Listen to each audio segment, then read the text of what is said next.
Ladies and gentlemen, today I want to talk about a topic that often holds us back from achieving our true potential. Fear. What are your fears? Fear of failure, fear of rejection, fear of the unknown. We all have them.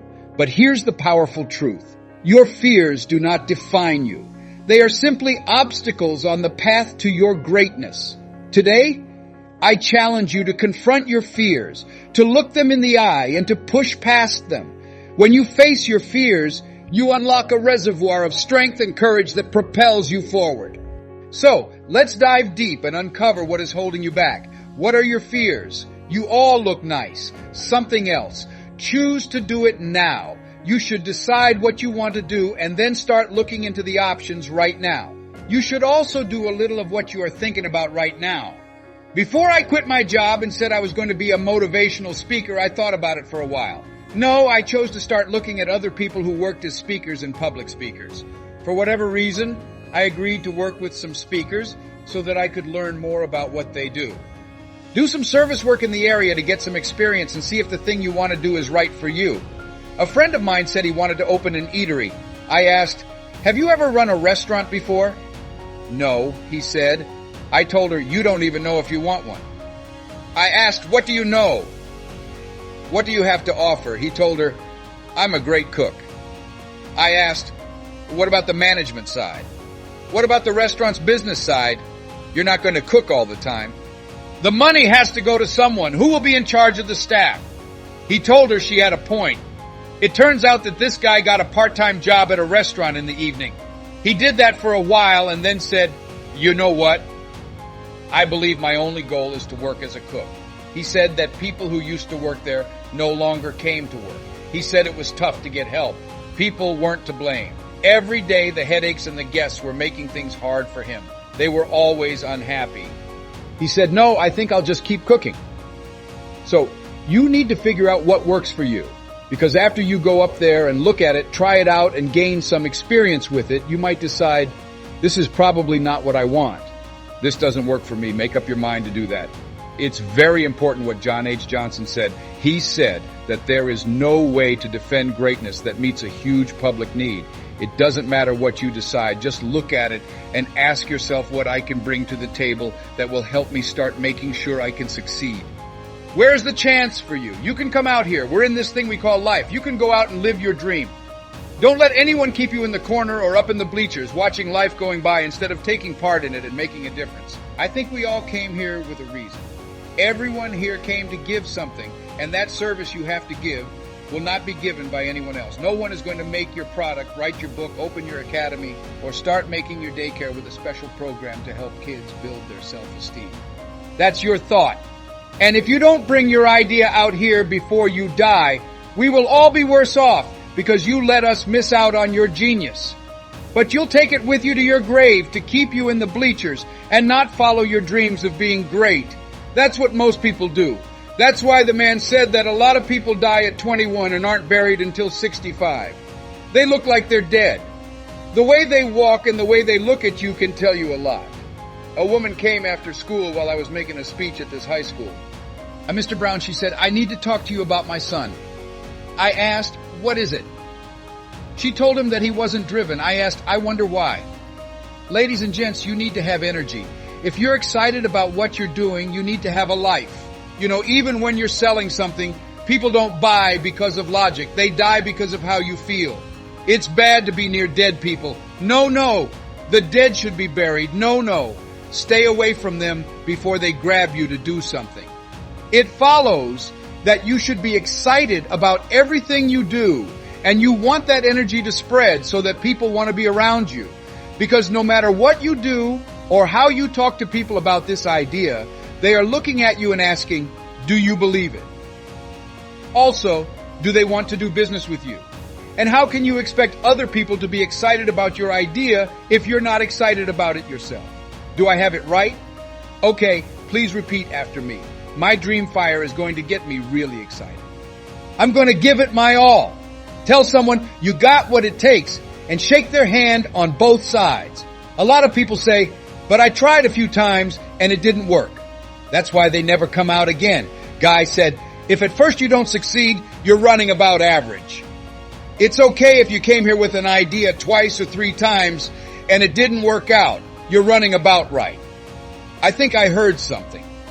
A strange question. It asks why people would rather know hells than unknown skies. Do you know why? Because it feels good.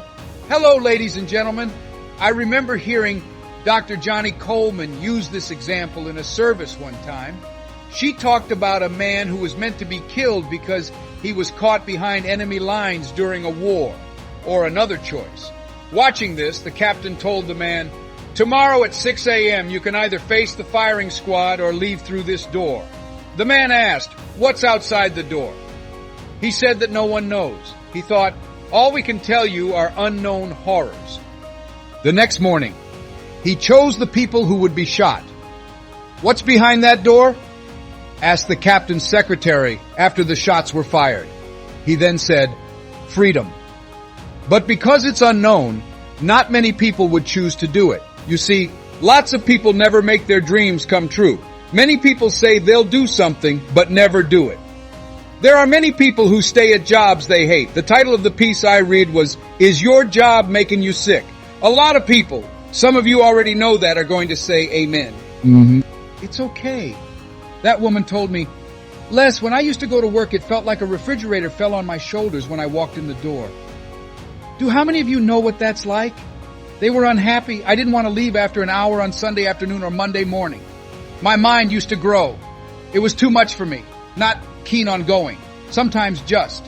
I'd drive by just for fun. I used to dread going to work. A lot of us choose to die while still alive. A lot of us look like the dead. When we don't do what we want to do, they're like the living dead. A lot of us stay in situations where both of us are going to die. We're not growing and spreading and living together. We're sad. That's because we're not brave enough to see ourselves past that bad situation. We live our lives like dead people. When you go to a restaurant with a couple who has been together for a while, watch the ones who sit next to each other, laugh, talk, and feed each other with their forks. They've only been together for a week. You can see them in the car, with their arms around each other. They've been together for 3 days, I see. Okay. In a diner, however, you might see two people sitting next to each other, like a couple. It takes so long for this food to come out. When are they going to hurry up? Those are the married ones. How about if I know married people who live in 2 separate rooms and sleep on 2 different beds? It is cheaper to keep, but that doesn't mean it's worth the price you want to pay. For example, the price of peace of mind, the price of life, or the truth of telling yourself, wait a minute, this has to be more than this. You need to make a choice now. Failure does not make me a failure, even if things don't go as planned or if I lose. Failure and being a failure are not the same thing. If you don't get the results you want or things don't go as planned, that's it. Don't get your identity mixed up with the things you do, though. When I was a state legislator in Columbus, Ohio, I remember one time I was going to introduce some legislation on the floor.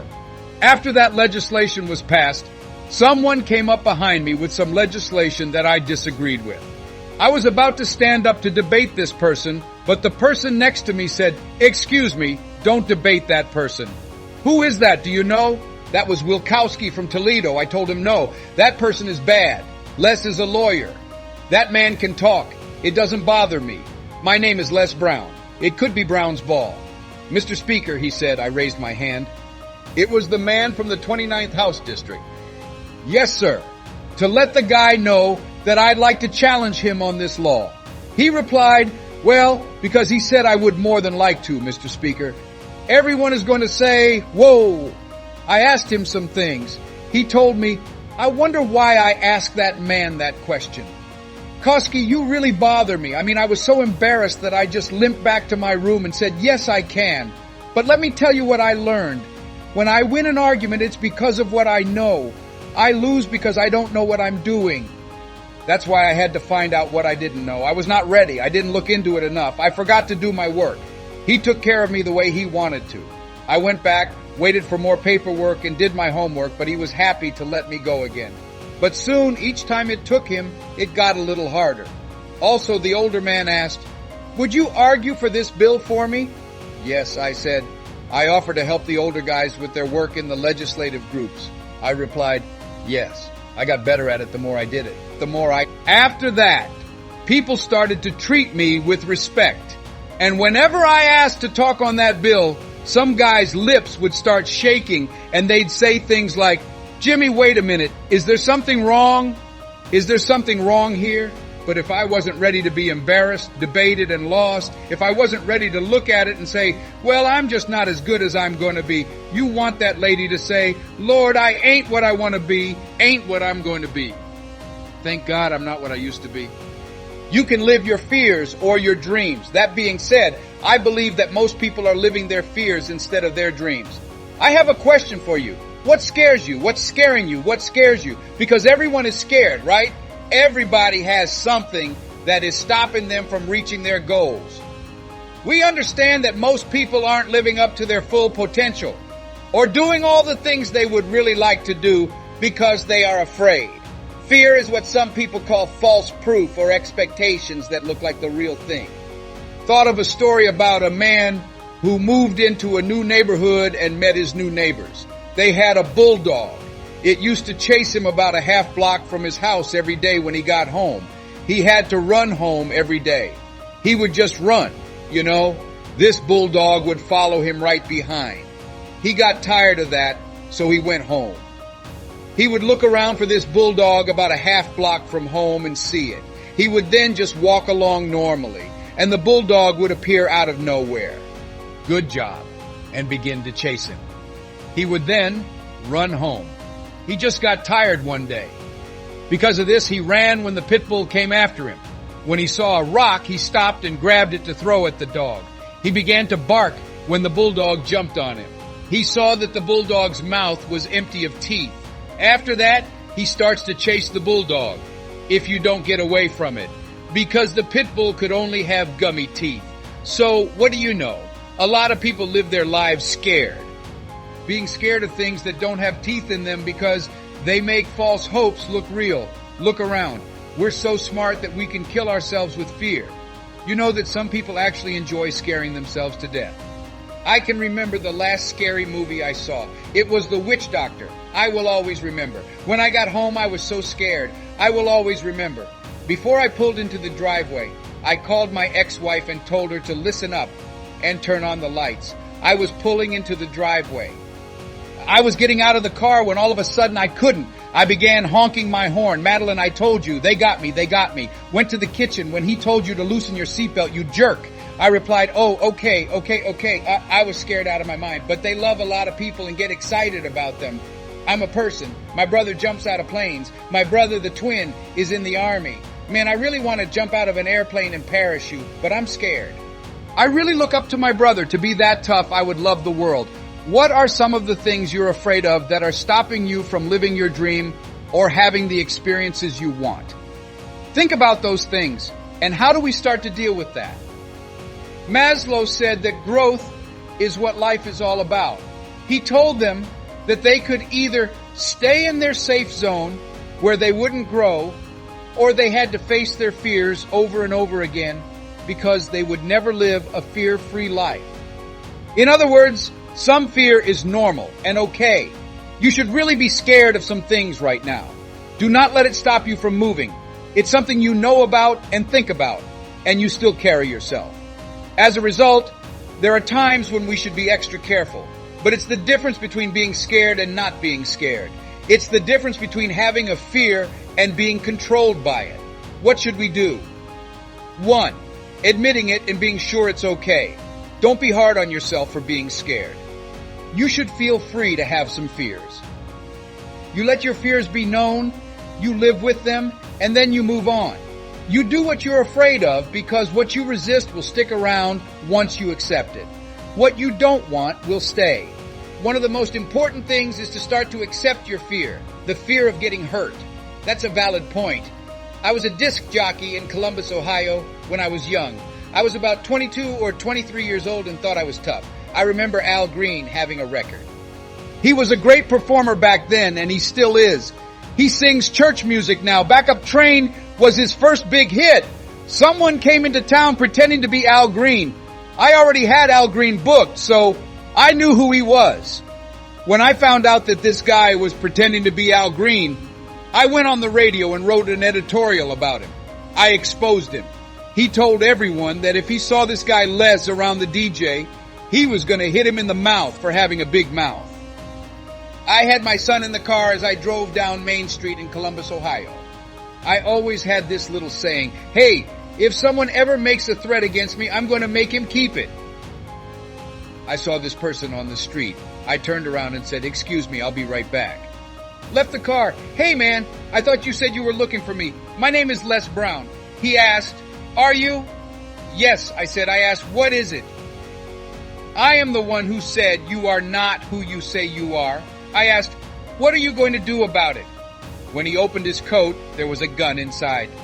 I want you to admit your fears no matter what I said to make you feel bad. Just act in a way that makes sense to you and follow your gut.